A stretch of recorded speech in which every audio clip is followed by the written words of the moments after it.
আজ আমি সিঙ্গাড়া বানাবো। আমি বড় এক বাটি ময়দা নিয়েছি। প্রথম লবণ দিয়ে দিচ্ছি, পরিমাণ মতো দেবেন আপনারা।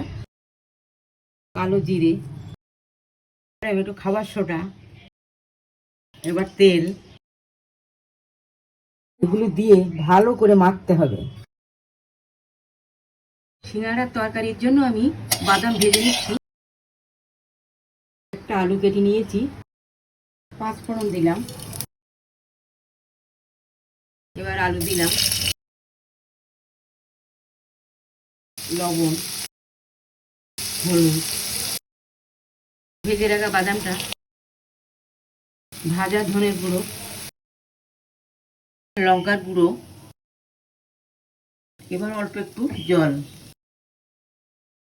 এবার একটু গরম মশলা।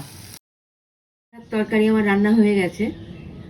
সিঙ্গাড়ার জন্য আমি এরকম করে বেলে নিয়েছি। এবার আমি এটা মাঝখান থেকে কেটে নেব।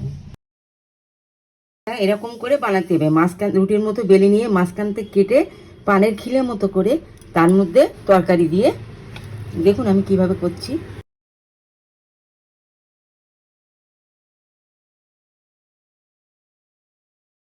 এরকম করে বানিয়ে নিয়েছি, এবার আমি ভেজে নেব।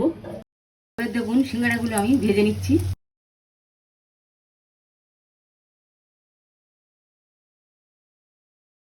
সিঙ্গাড়া বানানো হয়ে গেছে।